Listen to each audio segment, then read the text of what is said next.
बिस्मिल्लाहिर्रहमानिर्रहीम। अस्सलाम वालेकुम नाज़रीन, आप यूट्यूब चैनल देख रहे हैं। मैं इमरान ख़ान हूँ। बात जो है वो बहुत आगे बढ़ गई है और ज़िद और अना जो है वो अब बहुत ज़्यादा एक्सट्रीम पे चली गई है। यानी आज कुछ खबरें हैं। एक तो पेट्रोल की कीमतों में कमी के बजाय इजाफा हो गया। ख़बर मैं आपको तफसील से बताता हूँ। मरीम नवाज़ साहिबा ने इस पर कौम को एक चक्कर देने की कोशिश की है। वो चक्कर मैं आपको बताता हूँ। इमरान खान साहब ने एक इंटरव्यू दिया फरिया इदरीस साहिबा को GNN पे, और उसमें जो शहबाज गिल के हवाले से और कुछ और ख़बरों के हवाले से उन्होंने इंकशाफात किए हैं वो मैं आपको बताता हूँ। एक सहाफ़ी ने मुझे इस बारे में क्या बताया और कुछ आरिफ हमीद भट्टी साहब ने कंफर्म किया। उसके अलावा कुछ और लोग हैं जिन्होंने बताया कि उनकी क्या बातचीत हुई, वो भी मैं आपको बताता हूँ। और मल्टीपल चीज़ें हैं, वो सारी आपके सामने रखते हैं। लेकिन सबसे पहले ज़रा पेट्रोल की कीमतों पे आ जाए ना आप। आलमी मार्केट में पेट्रोल की कीमतें कम हो रही हैं, लेकिन उस कमी का फ़ायदा पाकिस्तानी अवाम को देने की बजाय पाकिस्तानी अवाम के ऊपर महंगाई का मज़ीद बोझ डाला है इंपोर्टेड हुकूमत ने। मैं बिल्कुल ये एक्सपेक्ट नहीं कर रहा था। मुझे लगता था कि ये हुकूमत अवाम को रिलीफ देगी। मरीम नवाज़ ने कहा था अपने जलसे में, जब ये वोट मांगने जाते हैं ना तो ये गधे को भी बाप बना लेते हैं। सियासतदानों की ये आदत होती है। मरीम नवाज़ ने कहा था कि $1 भी जब पेट्रोल की कीमत कम होगी तो हमारी हुकूमत रिलीफ बराह रास्त अवाम को फराहम करेगी और लोगों को इसका रिलीफ देगी। लेकिन लगातार आलमी मंडी में पेट्रोल की कीमतें कम हो रही हैं। अब जो आलमी मंडी की जो कीमतें हैं वो मैं आपको बता देता हूँ। सिर्फ आज के दिन में अमरीकी तेल जो है वो 2.78%, लगभग 2.25% अमरीकी तेल जो है वो कम हुआ। बरतानवी तेल में 3% तक कमी हुई है कीमत में, और ये बड़ी ज़बरदस्त कमी है और लगातार कई दिनों से हो रही है। इमरान खान साहब के दौरे हुकूमत में $125 फ़ी बैरल से ऊपर पेट्रोल चला गया था, और तब भी वो पेट्रोल 145 और 149 रुपये फ़ी लीटर पे दे रहे थे। लेकिन आज यही पेट्रोल 90 रुपये फ़ी डॉलर के आसपास, $90 फ़ी बैरल के आसपास पहुंच गया है। यानी इमरान खान साहब के दौर से कुछ $30-35 कम कीमत पे पहुंच गया है। लेकिन इसके बावजूद उसकी कीमत कम नहीं की जा रही, बल्कि बढ़ाई जा रही है। ओगरा ने जो समरी भेजी, यानी ऐसा नहीं होता ओगरा कहे कीमत कम करो और हुकूमत कीमत बढ़ा दे, ये नहीं होता। हाँ, ये ज़रूर होता है कि ओगरा कहे कि कीमत बढ़ाओ और हुकूमत ना बढ़ाए, क्योंकि हुकूमत अवाम की साइड पे खड़ी होती है हमेशा। हुकूमत ओगरा की साइड पे नहीं खड़ी होती है। इसको ज़रा गौर से आप समझें। पाकिस्तान में जो भी हुकूमत होती है वो अवाम की साइड पे खड़ी होती है, वो पैसे इकट्ठे करने के शौक़ में खड़ी नहीं होती। बाद वक़्त ओगरा कहता है कि 10 रुपये बढ़ाएं तो हुकूमत कोशिश करती है 5 या 6 रुपये बढ़ा दे। बाद वक़्त ओगरा कहता है 2-3 रुपये बढ़ाएं तो हुकूमत कोशिश करती है कि ना ही बढ़ाएं। लेकिन यहाँ पर उल्टा काम हो गया है। ओगरा ने जो समरी पेश की थी और उसमें तो ये बताया जा रहा था कि पेट्रोल और डीजल की कीमतें कम की जाएंगी, जो खबरें आ रही थी और काफ़ी ज़्यादा बताई जा रही थी। लेकिन आलमी मंडी में लगातार कमी होने के बावजूद पेट्रोल की कीमतों में इजाफा कर दिया गया है। $6.72 फ़ी लीटर का इजाफा पेट्रोल में किया गया है, और डीजल की कीमत में 51 पैसे की कमी की गई है। यानी 51 पैसे, 8 आने। हालांकि कहा गया था, जब समरी थी जहां पे कीमत कम करने की जो कहा गया था कि कम की जाएगी, वहां कम नहीं की गई। वो तो बहुत ज़्यादा था जो कम करने का कह रहे थे। हम सोच रहे थे शायद ये कम करेंगे, वो उल्टा उन्होंने पेट्रोल की कीमतें बढ़ा दी हैं पाकिस्तान के अंदर। ये इस वक्त इंपोर्टेड सरकार का कारनामा है पाकिस्तान में। अब आप गौर कीजिए कि ये कितने अवाम के हमायती हैं। मरीम नवाज़ साहिबा ने जो बेवकूफ़ बनाने की कोशिश की वो मैं आपको बता देता हूँ। एक मरीम नवाज़ साहिबा ने ट्वीट किया और ट्वीट करके फरमाती हैं, मैं अवाम के साथ खड़ी हूँ, इस फैसले की तायीद नहीं कर सकती। अजीब बात है। हुकूमत आपकी है, चचा आपके वज़ीर आज़म पाकिस्तान है, सारी पार्टियां आप लोग इक़्तिदार में हैं, डीलें आपकी हो रही हैं, मौजें आपकी लगी हुई हैं, इक़्तिदार के मज़े आप लूट रहे हैं, मैं अवाम के साथ खड़ी हूँ। ये क्या बात हुई? यानी मैं अवाम के साथ खड़ी। पहले कह रही है मेरे चचा सुबह सुबह उठते हैं, बहुत काम करते हैं, सारा दिन मेहनत करते हैं, अवाम का दुख और दर्द उनके सीने में होता है, और अब कह रही है मैं उसके साथ खड़ी नहीं। मैं इस फैसले की तायद नहीं कर सकती। और अपने वालिद के लिए देखें कितना इनको वो है जज्बा। मियाँ साहब ने इस फैसले की सख्त मुखालफत की और यहाँ तक के कह दिया कि मैं मज़ीद एक पैसे का बोझ अवाम पर नहीं डाल सकता, और अगर हुकूमत की कोई मजबूरी है तो इस फैसले में मैं शामिल नहीं हूँ। और मीटिंग छोड़कर मियाँ साहब चले गए। यार मियाँ साहब को अगर इतनी गैरत आ रही है पब्लिक के लिए, अगर इतना उनको गुस्सा आ रहा है, और अगर मियाँ नवाज शरीफ को ये लगता है कि पब्लिक पे बहुत बोझ डाल दिया इस इम्पोर्टेड सरकार ने, हुकूमत छोड़ के चले जाना गैरत खा के, मीटिंग छोड़ के जाके क्या फ़ायदा है। और भाई हुकूमत छोड़ो, जान छोड़ो, मीटिंग छोड़ के जा रहे हैं, बेवकूफ़ समझा है सबको। लोग क्या पाकिस्तान में रोटी को चोची कहते हैं? यानी पब्लिक पे बोझ भी डाल रहे हैं और ये कह रहे हैं हम नहीं डाल रहे। तो फिर वो कौन है जो ये बोझ पब्लिक पे डाल रहा है? इसका जवाब फिर ये इंपोर्टेड सरकार खुद दे देना। पीपल्स पार्टी कहती है हम नहीं कर रहे, एमक्यूएम कहती है हम नहीं कर रहे, एएनपी कहती है हम नहीं कर रहे, नून लीग कह रही है हम नहीं कर रहे। तो पेट्रोल की कीमत भाई बढ़ा कौन रहा है? ओगरा तो कह रहा है कम कर दो, ये फिर बढ़ा रहे हैं। तो ये इसी तरह करते हैं और ऐसे ही ज्यादती करते हैं पाकिस्तानी कौम के साथ। लेकिन ये समझते हैं आज भी लोग 90 की दहाई में रह रहे हैं और उनको जब चाहेंगे बड़े आराम से बेवकूफ़ बना लेंगे, लेकिन ऐसा होना नहीं। इमरान खान साहब ने जो इंटरव्यू दिया उसमें उन्होंने कहा कि शहबाज गिल ने जो बातें की हैं उनमें एक लाइन गलत थी और वो उनको नहीं बोलना चाहिए था। अच्छा, मेरी एक सहाफ़ी से बात हुई है, आरिफ हमीद भट्टी साहब ने भी इसको कंफर्म किया है। उनका ये कहना है कि जेल के महकमे का एक तगड़ा आदमी भी कह रहा है कि शहबाज गिल के पास मैं भी नहीं जा पा रहा। और जो 5 लोग गए मिलने के लिए पाकिस्तान तहरीक इंसाफ की जानिब से, उनको शहबाज गिल से मिलने नहीं दिया गया। उन्होंने बड़ी कोशिश की कि उनकी शहबाज गिल से मुलाकात हो जाए, लेकिन उनको शहबाज गिल से मिलने की इजाज़त नहीं दी गई। वो बहुत कोशिश करते रहे।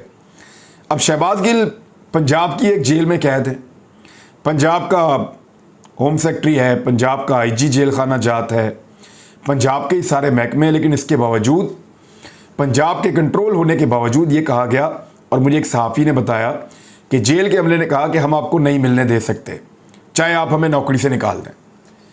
और उनके ऊपर बहुत दबाव था और उन्होंने नहीं मिलने दिया उन लोगों को जो पाकिस्तान तहरीक इंसाफ से गए थे शहबाज गिल से मुलाकात करने के लिए।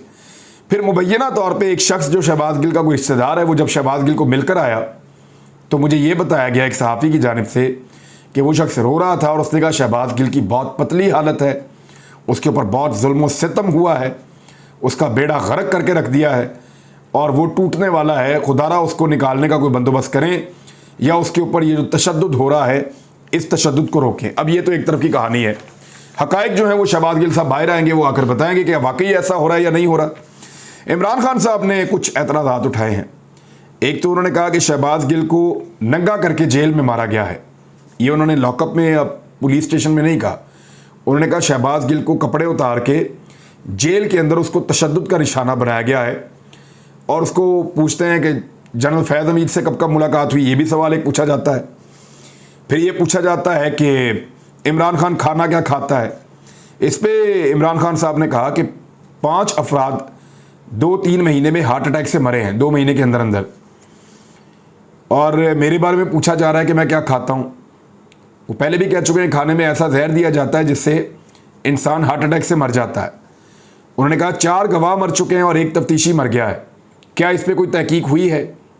फिर इमरान खान साहब ने कहा कि बंद कमरों के अंदर 3-4 लोग ऐसे हैं जिन्होंने फ़ैसला और मनसूबा बना रखा है और मैंने पहले लिखकर एक वीडियो बनाकर दे दी है कि अगर मुझे कुछ हुआ तो वो वीडियो चला दी जाए। ये इमरान खान साहब ने इंटरव्यू दिया और भी बहुत सारी बातें की। तोशा खाना पे और जो फंडिंग का जो केस है उस दोनों पे इमरान खान साहब ने कहा बिल्कुल मुझे कोई एतराज़ नहीं है, जो कार्रवाई करनी है करें, लेकिन ये बड़े स्टूपिड केस हैं। होना ये चाहिए कि इसी तोशा खाना का रिकॉर्ड बाकी सबका भी चेक होना चाहिए और यही जो फंडिंग का मामला है ये बाकी सबका भी चेक होना चाहिए। तो जो मेयार हमारे लिए है वही बाकी सबके लिए रखा जाए। वैसे ये तो एक फेयर है, कोई भी मुलजिम ये कह सकता है जी मुझे कानून के मुताबिक सजा दें, जो भी करना है सबको एक छड़ी के साथ हाँकें और एक तरह का सबके साथ रवैया रखें, यही कानून भी कहता है। बहरहाल कुछ और खबरें हैं इसमें। एक रुकन कौमी असम्बली है सायरा बानो साहिबा, उन्होंने कुछ स्टेटमेंट दिए हैं और इन स्टेटमेंट्स को कई जगह पे रिपोर्ट भी किया गया है। एक तो उन्होंने कहा कि ड्राइवर की अहलिया को ज़मानत के तौर पर रखा हुआ था, तो जिसने ज़मानत दी थी किसी और ने भी दी थी, वो शहबाज शरीफ का इशारा कर रही हैं, तो उस ज़मानती को तो आपने मनसब आला पे बैठा दिया है।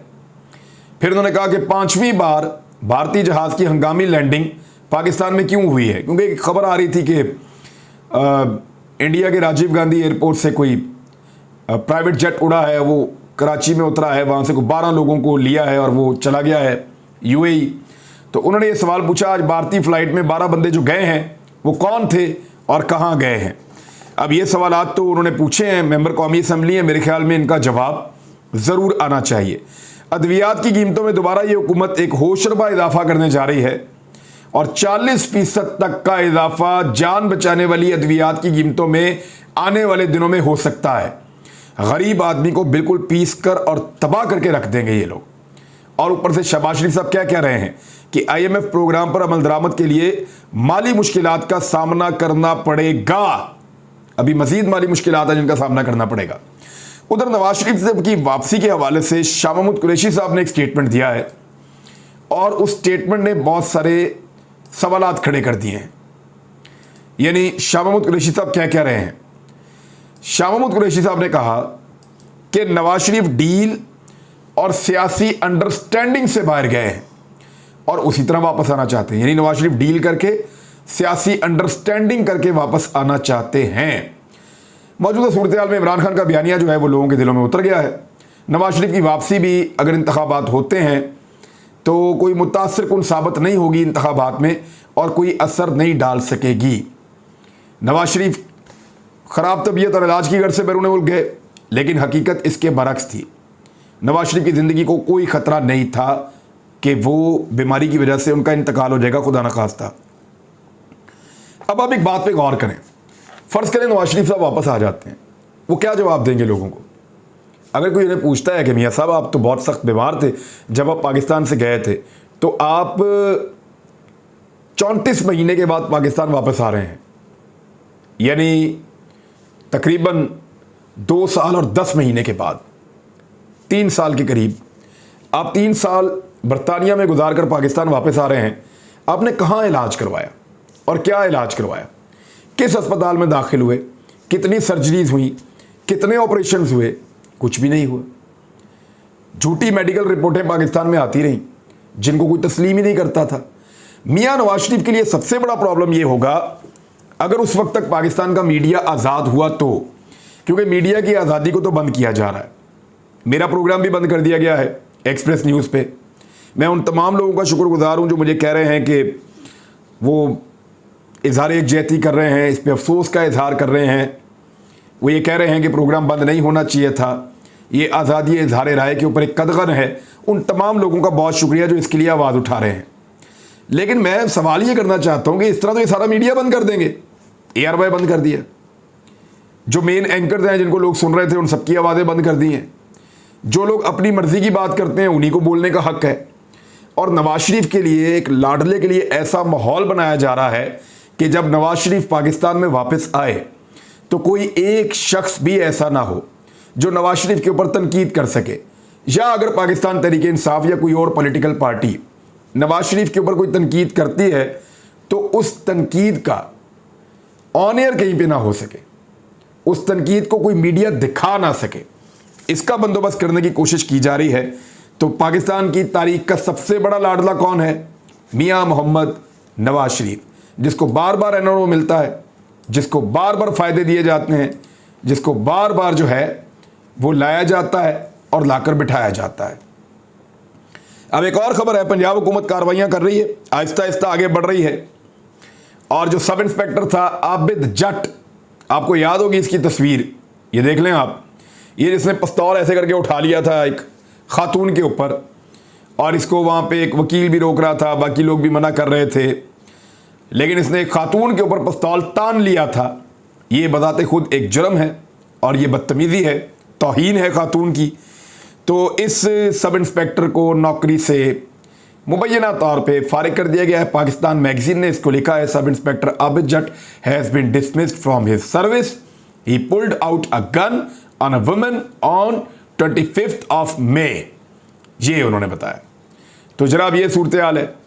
इस तरह के काम करने वालों को ऐसी सज़ा मिले करती है। और बहुत सारे लोग हैं जो आज भी कानून से आगे बढ़ रहे हैं, आइन और कानून की धज्जियां उड़ा रहे हैं। ये उनको फैसला करना है कि क्या वो ठीक कर रहे हैं, क्या वो ये सारा कुछ करते हुए पाकिस्तान का भला कर रहे हैं। मुझे तो फिलहाल ऐसा नहीं लगता। अब तक के लिए इतने। अपना ख्याल रखिएगा, अपने इस चैनल का भी। अल्लाह हाफिज़।